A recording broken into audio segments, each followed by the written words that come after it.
Nursing study official channel. मेरा नाम है अमित और आज हम फार्माकोलॉजी का एक बहुत ही फेवरेट टॉपिक पढ़ने वाले हैं। बहुत ही इम्पोर्टेंट टॉपिक जो बार बार हर एग्जाम में आपको कहीं ना कहीं कुछ ना कुछ देखने को जरूर मिलेगा इसका क्वेश्चन, जिसका नाम है एंटीडोट। चलिए तो पढ़ते हैं।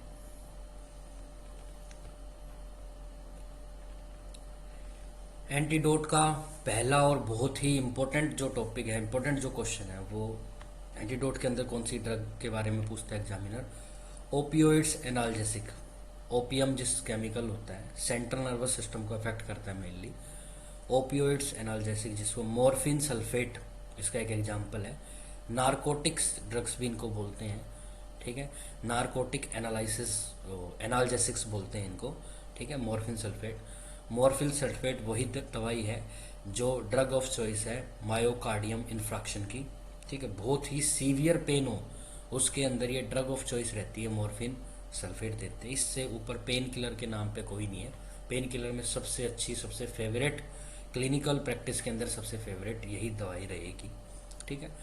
कॉमनली यूज बहुत कम करते, रेयर केसेस में करते, जहाँ बहुत ज़्यादा इमरजेंसी, बहुत ज़्यादा पेन होता है, तब आप मॉर्फिन सल्फेट का यूज़ करोगे। एग्जाम एम्स दिल्ली 2019 में ये क्वेश्चन आया था। उन्होंने पूछा था एंटीडोट ऑफ मॉर्फिन सल्फेट। देखो एग्जामिनर कैसे भी क्वेश्चन पूछ सकता है। वो पूछ सकता है मॉर्फिन सल्फेट का एंटीडोट का है सिंपल में। वो पूछ सकता है ओपियोइड एनाल्जेसिक अगर बहुत ज़्यादा ओवरलोड होगी तो कौन सी दवाई देंगे। एंटीडोट वर्ड नहीं यूज़ करेगा, वो करेगा ओवरलोड हो जाए, बहुत ज़्यादा एक्सेसिव अमाउंट में दे दिया तो क्या करेंगे। या वो तीसरा क्वेश्चन ऐसे ही बोल सकता है कि ये दवाई देते दौरान, नारकोटिक एनाल्जेसिक देते दौरान आपको कौन सी दवाई बेड साइड रखनी पड़ेगी। मतलब वो कह रहा है कि एंटीडोट कौन सा उसके पास में रखोगे अगर मॉर्फिन सल्फेट अगर आपने ज़्यादा चला गया, या एनाल्जेसिक्स ओपियोइड एनाल्जेसिक ज़्यादा चलेगी, तो फिर आप कौन सी दवाई दे सकते हो। नेलेक्सोन, उसका आंसर क्या है, नेलेक्सोन। तो भाई नेलेक्सोन आपकी फर्स्ट चॉइस रहेगी। यही बार बार एग्जाम में क्वेश्चन आता है, एम्स दिल्ली में भी आया है, बार बार बहुत सारे एग्जाम में आया, मैंने तो एक ही दो लिखे हैं, सारे एग्जाम में आपको देखने को मिलेगा। एक दो क्वेश्चन और एक दो चीज़ें इनसे और याद रखना जो बार बार एग्जाम में आए, कि मॉर्फिन सल्फेट आपको कब नहीं देनी होती, किस कंडीशंस में मॉर्फिन सल्फेट को अवॉइड करोगे, होल्ड करोगे। तो जहाँ पे रेस्पिरेशन रेट जो है आपकी 10 से कम, रेस्पिरेटरी रेट जो है आपकी अगर लेस देन 10 हो जाए तो आप ये दवाई को क्या करोगे, होल्ड करोगे। 10 से कम ये दवाई रह जाएगी होल्ड। कौन सी दवाई की बात चल रही है, मॉर्फिन सल्फेट। क्यों सर, क्योंकि मॉर्फिन सल्फेट क्या करती है, आपकी रेस्पिरेटरी सिस्टम को क्या करती है, डिप्रेस। और अगर ये डिप्रेस हो गया पहले से ही कम है तो रेस्पिरेटरी अरेस्ट हो जाएगा, इसलिए आपको ये दवाई नहीं देनी, होल्ड करनी है। दूसरी बात और क्या इसके इफेक्ट है, अगर मॉर्फिन सल्फेट की टॉक्सिसिटी हो जाए, आपने डोज का ध्यान नहीं रखा, तो उसके कारण जो फेवरेट क्वेश्चन एग्जामिनर पूछता है वो है, देखो करता क्या क्या इफेक्ट है। मॉर्फिन सल्फेट मायोसिस करता है। मायोसिस, मायोसिस क्या करता है, प्यूपिल को कॉन्स्ट्रिक्ट करने का काम करता है। आई की जो प्यूपिल अंदर की साइड उसको पतला करता है, सिकुड़ता है, छोटा करता है, और इतना छोटा हो जाए कि पिन की तरह, पॉइंट, पिन का जो पॉइंट होता है उसकी तरह आपको नजर आ रही है, तो वो आपको देखने को मिलेगी मॉर्फिन टॉक्सिसिटी के अंदर। जब मॉर्फिन का ओवरलोड हो जाए, ओवरडोज हो जाए, तब आपको पिन पॉइंट प्यूपिल देखने को मिलेगा। एग्जाम में आया हुआ क्वेश्चन है, आगे भी आपको देखने को मिलेगा। रेस्पिरेशन डिप्रेशन देखने को मिलेगा, रेस्पिरेटरी रेट डाउन हो जाएगी, ठीक है। आउट ऑफ इट सेडेशन हो जाता है, नींद भी आएगी, किसी के सेडेट हो जाती बॉडी, क्योंकि ओपियोइड्स जो है वो ब्रेन पे, सेंट्रल नर्वस सिस्टम पे काम करती है। रेस्पिरेटरी डिप्रेशन होगा, न्यूमोनिया, देखो क्या है, एस्पिरेशन अगर होगा तो फिर न्यूमोनिया भी हो सकता है। बीपी को भी कम करती है, बीपी लो करती है। भाई एग्जाम में आया था दो option, pin point प्यूपिल BP low, pin point प्यूपिल BP high, ऐसे करके क्वेश्चन बनाए। इनफ्रिक्वेंसी कॉन्स्टिपेशन वगैरह, यूरिनरी रिटेंशन करती है, नोजिया वॉमिटिंग भी देखने को मिलेगी। ये थी हमारी पहली दवाई जिसका नाम था ओपियोइड एनाल्जेसिक एंटीडोट नेलेक्सोन। कब आया, किससे, इससे रिलेटेड जो भी कंसेप्ट, फेवरेट टॉपिक थे एग्जामिनर के, मैंने सारे आपके सामने डील कर दी। नेक्स्ट जो टॉपिक है, नेक्स्ट जो ड्रग है उसका नाम है एट्रोपिन सल्फेट, ठीक है। इमरजेंसी कंडीशंस में यूज़ करते हैं, जहाँ पे कार्डियक अरेस्ट आ जाता है, दिल का चलना बिल्कुल बंद हो जाता है, तब ये दवाई देते हैं। ब्रेडिकार्डिया के केस में भी दे सकते हो, जब हार्ट रेट आपकी 50-40 से कम हो जाती है तब आप दे सकते हो ब्रेडिकार्डिया में। ड्रग ऑफ चॉइस है ब्रेडिकार्डिया की।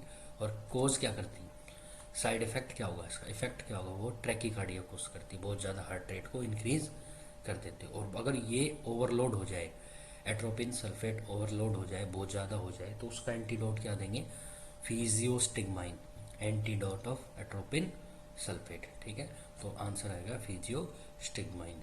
और ये इसका साइड इफेक्ट क्या है, इफेक्ट क्या है, वो ट्रैकीकार्डिया कोज करती है। इमरजेंसी कंडीशंस में आप इसे देते हो। एक और इफेक्ट है इसका, माइड्रेटिक ड्रग भी है। माइड्रेटिक ड्रग्स मतलब सर, मतलब ये प्यूपिल को डायलेट करने का काम करती है, प्यूपिल को डायलेट करने का काम करेगी। ठीक है, प्यूपिल डायलेटर की तरह भी आप इसे काम ले सकते हो, लेकिन फिलहाल मेन जो इसका काम है वो ब्रेडिकार्डिया को ठीक करने के लिए ये, लेकिन ये इसका ये भी इफेक्ट है, प्यूपिल को डायलेट भी कर सकती है। एक बार एग्जाम में आया था, हम क्वेश्चन भी देखेंगे उसका, कि एट्रोपिन सल्फेट इनमें से क्या काम करेगी, तो वहाँ पे एक जगह लिखा है ये दवाई वर्क करती है एज ए माइड्रेटिक्स ड्रग। तो मायोटिक ड्रग्स तो कैसे काम करेगी, माइड्रेटिक ड्रग प्यूपिल को डायलेट करेगी। देखो दो टाइप की दवाइयाँ होती है, प्यूपिल को डायलेट करने वाली और प्यूपिल को कॉन्स्ट्रिक्ट करने वाली। तो अलग अलग दवाइयाँ, जो डायलेट करेगी उसको बोलते हैं मायोटिक ड्रग्स, जो कॉन्स्ट्रिक्ट करेगी उसको बोलते हैं, सॉरी डायलेट करेगी उसको बोलते हैं माइड्रेटिक ड्रग, DRS में D फॉर डायलेट। और जो मायोसिस ड्रग है ये वाली, वो प्यूपिल को कॉन्स्ट्रिक्ट करेगी। जैसे बहुत ज़्यादा अगर डोज हो जाए, मायोटिक ड्रग है, बहुत ज़्यादा अगर चली जाए तो फिर पिन पॉइंट प्यूपिल जैसे हो रहा है, इसमें कॉन्स्ट्रिक्शन का ही काम कर रही है बेसिकली, है ना। नेक्स्ट, पैरिन। पैरिन भी एग्जामिनर का बहुत ही फेवरेट ड्रग है क्वेश्चंस के लिए, एग्जाम के लिए। हेपेरिन एंटीकोगुलेंट होती है भाई, ठीक है, एंटीकोगुलेंट, SCI भी आप दे सकते हो। अगर हेपेरिन बहुत ज़्यादा चला जाए तो उसकी एंटीडोट है प्रोटामीन सल्फेट। बार बार एग्जाम में AIIMS Rishikesh 2017, 18, BHS, Banaras Hindu university 2019, और भी बहुत सारे एग्जाम में ये क्वेश्चन देखने को मिलता है। एग्जामिनर सीधा बात नहीं करता, घुमा फिरा के बात करेगा। ये पैरिन दी थी और बहुत ज़्यादा ब्लीडिंग आपको देखने को मिल रही है, तो एंटीकोगुलेंट नेचर की है। ठीक है, तो उस दौरान ये दवाई दी, हिपेरिन, बहुत ज़्यादा ब्लीडिंग थी, आपने दवाई दी, अब इसका इफेक्ट ज़्यादा हो रहा है, दवाई की जो डोज है वो बढ़ गई है, तो अब आप क्या करोगे, अब आप दोगे प्रोटामीन सल्फेट। एक टाइप का और क्वेश्चन यहाँ से देखने को मिलता है कि हिपेरिन को देने से पहले आपको कौन सा टाइम चेक करना होता है, तो APTT टाइम चेक करना होता है बिफोर द हिपेरिन गिवन। ठीक है, एक और बात आपको याद रखनी है यहाँ से, कि हीमोडायलिसिस के केस में भी आप क्या देते हो, हिपेरिन एंटीकोगुलेंट ही यूज करते हैं। ठीक है, ABG, arterial blood gas analysis के दौरान जो आप सिरिंज यूज करते हो वो हिपेनाइज सिरिंज ही यूज होती है, हिपेनाइज सिरिंज से ही आप निकालते हो ब्लड। ठीक है, तो उन सारी बातों का याद ध्यान रखना होगा आपको। ये था हमारा दूसरा टॉपिक, हिपेरिन कौन सा टाइम चेक करते, APTT, activated partially thromboplastin time. ठीक है, ये था। Iron toxicity. आयरन टॉक्सिसिटी की ड्रग ऑफ चॉइस क्या है, पहली बात, इसका दूसरा नाम, आयरन टॉक्सिसिटी का दूसरा नाम है हीमोक्रोमेटोसिस। ठीक है, और अगर इसका एंटीडोट आपको पता लगाना हो, ये एंटीडोट क्या है आयरन टॉक्सिसिटी का, तो डेसफ्रोक्सामाइन या डीफ्रोक्सामाइन, जैसे भी प्रोनाउंस करो आप, तो डेसफ्रोक्सामाइन इसकी ड्रग ऑफ चॉइस रहेगी, एंटीडोट रहेगा इसका, है ना। और ये आपको कब देखने को मिलेगा, हीमोक्रोमेटोसिस जो है डिले कॉम्प्लिकेशन है ब्लड ट्रांसफ्यूजन की। ब्लड ट्रांसफ्यूजन जब करते हैं तो उससे डिले कॉम्प्लिकेशन, बाद में कौन सी कॉम्प्लिकेशन देखने को मिलती है, हीमोक्रोमेटोसिस देखने को मिलता है, आयरन टॉक्सिसिटी। और वहाँ भी ड्रग ऑफ चॉइस क्या रहेगी, डीफ्रोक्सामाइन ही रहेगी। एक टाइप की और टॉक्सिसिटी होती है कॉपर टॉक्सिसिटी। कॉपर टॉक्सिसिटी का दूसरा नाम विल्सन डिजीज है। तो एग्जामिनर पूछ सकता है विल्सन डिजीज क्या है और किस टाइप की टॉक्सिसिटी के कारण होती है, तो वो लिख सकते हैं कॉपर की, आयरन की, मैग्नीशियम की, ऐसे 3-4 नाम आपके सामने रख दिए, एल्यूमिनियम की। तो याद रखना आंसर क्या होगा, कॉपर टॉक्सिसिटी के कारण विल्सन डिजीज होती है। और अगर ये हो जाए तो इसकी ड्रग ऑफ चॉइस क्या है, इसकी ड्रग ऑफ चॉइस है पेनिसिलिनामाइन और डर्मिकैप्रोल, जो है डर्मिकैप्रोल इसकी ड्रग ऑफ चॉइस रहेगी कॉपर टॉक्सिसिटी। वॉरफेरिन भी भाई बहुत एग्जाम में क्वेश्चन आते हैं इसके, एम्स पटना में भी आया हुआ क्वेश्चन है। उसने पूछा था वारफरीन का एंटीडोट क्या है, तो वारफरीन का एंटीडोट है विटामिन के। विटामिन के फाइलोक्यूनोन इस जो इसका मेडिकल नेम है, केमिकल नेम है फाइलोक्यूनोन। तो विटामिन के आप यहाँ पे दोगे वारफरीन के केस में। दूसरा क्वेश्चन एक दो एग्जाम में और देखने को मिलता है, ये जो वारफरीन है ये ओरल यूज़ करते हैं। ओरल अगर मदर इसको लेती है तो ये प्लेसेंटा को क्रॉस कर जाता है। तो एग्जाम में आता है इनमें से कौन सा केमिकल प्लेसेंटा को क्रॉस कर जाता है, तो हिपैरिन वारफरीन एक दो एग्जाम्पल और थे, तो याद रखना प्लेसेंटा को क्रॉस कौन कर सकता है, वारफरीन कर सकता है, और टेट्रोजेनिक नेचर में है। प्लेसेंटा को क्रॉस करके बच्चे के ऑर्गन के डेवलपमेंट में दिक्कत करेगा, बच्चे के डेवलपमेंट में प्रॉब्लम क्रिएट करेगा। ठीक है, नेक्स्ट डिजॉक्सिन। डिजॉक्सिन भी बहुत ही फेवरेट ड्रग जो फार्माकोलॉजी की एम्स वगैरह बड़े एग्जाम्स जितने GMCH एम्स और MSc एंट्रेंस एग्जाम एम्स के जितने एग्जाम नॉट सेट रहेगा सबके अंदर ऐसा डिजॉक्सिन से क्वेश्चन आने के चांस बहुत ज़्यादा होते हैं। पहला क्वेश्चन, डिजॉक्सिन की एंटीडोट क्या है, डिजी बाइंड।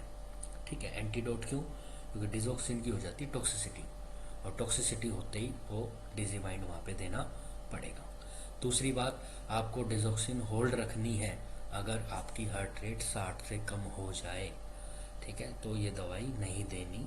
ये भी एग्जाम में क्वेश्चन आया था कि डिजॉक्सिन को होल्ड करोगे, कब होल्ड करोगे, कितना हार्ट रेट से कम हो। तो 60 से हार्ट रेट अगर कम हो जाए तो आप डिजॉक्सिन को क्या कर दोगे, होल्ड कर दोगे। डिजॉक्सिन जब आप दवाई दे रहे हो तो एक केमिकल, एक इलेक्ट्रोलाइट को आपको मेंटेन करके रखना पड़ता है बॉडी में, उसका नाम है potassium.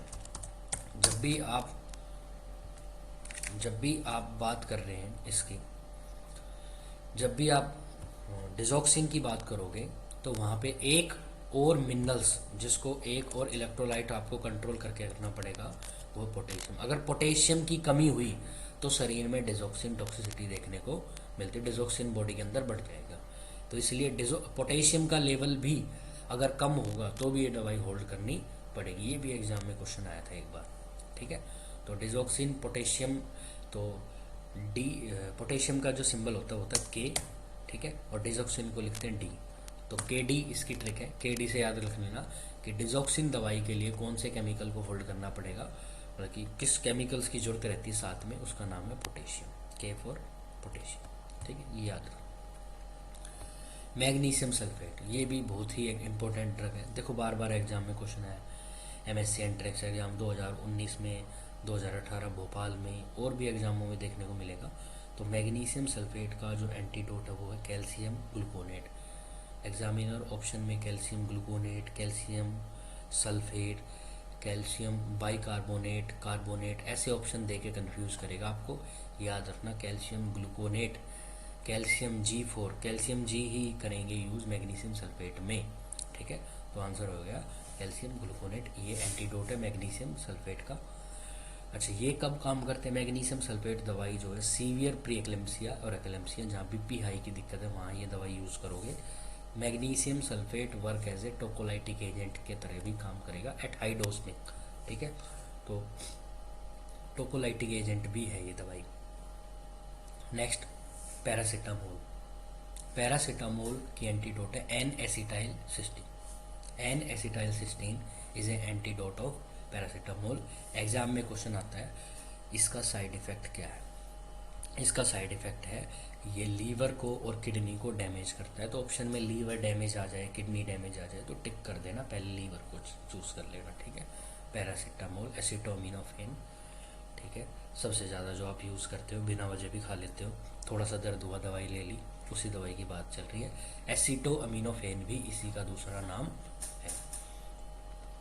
Next, non specific poison. Universal antidote पूछ रहा है या नॉन स्पेसिफिक पॉइजन जिसका हमें पता ही नहीं चला, कुछ भी केमिकल खा लिया, हमें पता ही नहीं चल रहा क्या पिया है, क्या खाया है, पॉइजन खाया है, बस ये पता है। तो आप एक्टिवेटेड चारकोल जो है वहाँ पे आपकी ड्रग ऑफ चॉइस रहेगी, एंटीडोट ऑफ यूनिवर्सल एंटीडोट इसको बोलते हैं, एग्जाम में आ सकता है। इंसुलिन, इंसुलिन की अगर डोज बहुत ज़्यादा लग जाए तो 50D आपको लगाना पड़ेगा, ये इसका एंटीडोट है 50D। ऑर्गेनोफॉस्फोरस पॉइजनिंग, जो इंसेक्टिसाइड्स को मारने के लिए जिस केमिकल का यूज़ किया जाता है, इंसेक्ट को मारने के लिए जिस केमिकल्स का यूज़ किया जाता है, मतलब इंसेक्टिसाइड्स जो होते हैं वो जो केमिकल जिसका बना हुआ तो वो ऑर्गेनोफॉस्फोरस का बना हुआ होता है।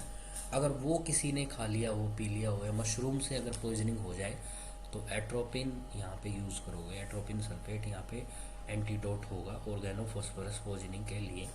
एनसीएल, नॉर्दर्न कोयल फील्ड लिमिटेड, जो कि एक ऑर्गेनाइजेशन है जो स्टाफ नर्स की वैकेंसी निकालती है, वहाँ पे ये क्वेश्चन आया हुआ था, तो आपको आना चाहिए। ऑक्सीटॉक्सिन, ऑक्सीटॉक्सिन बहुत ही काम की दवाई है ओबीजी के अंदर, ऑब्स्टेट्रिक एंड गायनिकोलॉजी के अंदर बहुत सारे क्वेश्चंस बनते हैं। फिलहाल अगर बहुत ज़्यादा इसका लेवल बॉडी के अंदर बढ़ जाए तो इसका एंटीडोट है एटोसीबैन। एटोसीबैन, ऑक्सीटॉक्सिन को बैन, एटोसीबैन। लेड पॉइजनिंग, लेड एक केमिकल, उसकी पॉइजनिंग हो जाए तो प्लम्बिज्म बोलते हैं उसको, प्लम्बिज्म। और इसकी जो एंटीडोट है वो डर्माकैप्रोल या कैल्शियम डी सोडियम एडिटेट, कुछ भी ऑप्शन में आए आप क्लिक कर देना। इसका प्लम्बिज्म का भी पूछ ले इसकी दवाई कौन सी है, तो इसकी भी दवाई यही रहेगी, इनकी ड्रग ऑफ चॉइस यही रहेगी, लेड पॉइजनिंग। नेक्स्ट आइसोनियाजिन, भाई टीबी की जो इलाज करते हैं डॉट, उसके अंदर जितनी दवाई होती है उसमें से एक होती है आइसोनियाजिन, हाइड्रोक्लोराइड होती है, हाइड्रो ऑक्साइड होती है, सॉरी। अब आइसोनियाजिड INH इसका दूसरा नाम है, ठीक है।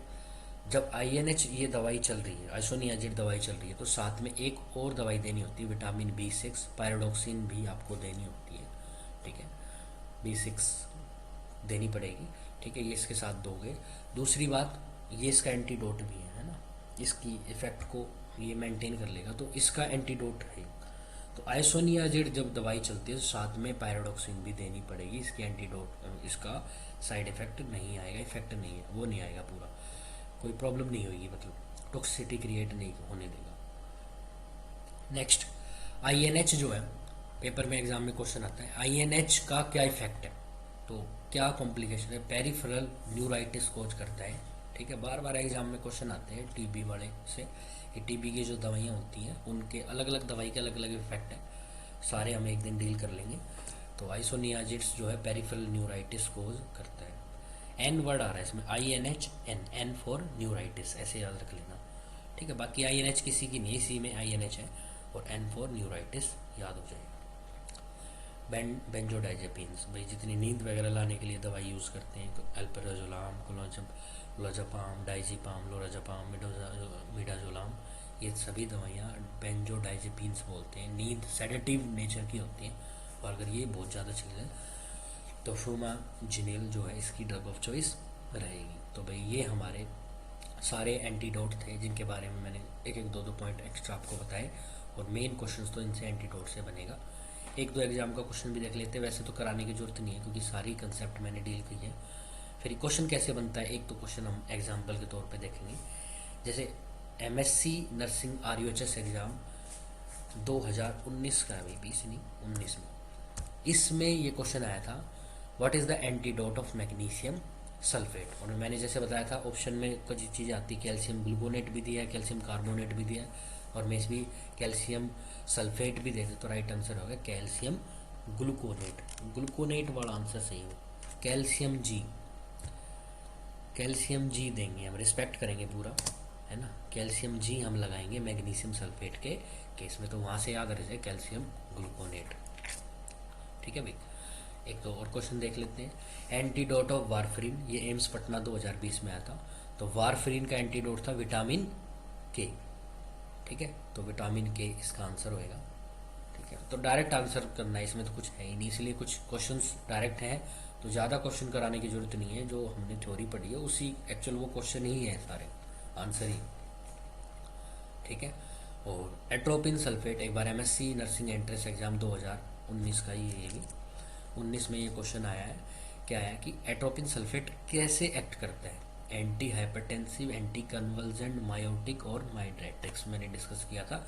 ये माइड्रेटिक्स कौन सी है, प्यूपिल को डायलेट करने का काम करती है, ठीक है, तो ये प्यूपिल को डायलेट करती है। दो प्रकार की दवाइयाँ होती है प्यूपिल्स के लिए, एक जो प्यूपिल को डायलेट करेगी, एक जो प्यूपिल को कॉन्स्ट्रिक्ट करेगी। डी जिसमें आ रहा है माइड्रेटिस, डी फॉर डायलेशन, ये डायलेशन का काम करती है, और इसमें ओ आ रहा, ओ से गोल, गोल से छोटा, प्यूपिल छोटी हो जाएगी, उसके लिए ड्रग, बल्कि वो है मायोटिक्स ड्रग जो प्यूपिल को कॉन्स्ट्रिक्ट करेगी। इसकी एक एक एग्जांपल मैंने लिख दिया है। मायोटिक ड्रग पीलोकार्पिन है एग्जांपल, कभी कभी पूछ लेता pilocarpine is a drug of choice for, तो मायोटिक ड्रग है। और माइड्रेटिक्स ड्रग जो प्यूपिल को डायलेट करेगी, डी फॉर डायलेशन, ठीक है, डी वर्ड आ रहा है इसमें डायलेशन, वो है ट्रोपिकामाइड, ठीक है, ट्रोपिकामाइड जो है वो माइड्रेटिक ड्रग रहेगी जो प्यूपिल को डायलेट करेगी। बाकी आपको एक और पता है, एट्रोपिन भी एज ए प्यूपिल डायलेटर ही होती है, लेकिन फर्स्ट चॉइस नहीं रहेगी, वो बाद में काम करेंगे। फिलहाल मेनली यही दवाइयाँ जो मायोटिक माइड्रेटिक्स यूज़ करेंगे प्यूपिल को डायलेट, प्यूपिल को देखने के लिए या कॉन्स्ट्रिक्ट करने के काम में आएगी। अगर आपको हमारे ये एंटीडोट का conceptual video, theoretical video pharmacology का समझ में आया तो इस चैनल को सब्सक्राइब करें, वीडियो को लाइक करें। अगर कोई कन्फ्यूजन है, कोई डाउट है तो कमेंट करें, ठीक है। Thank you very much.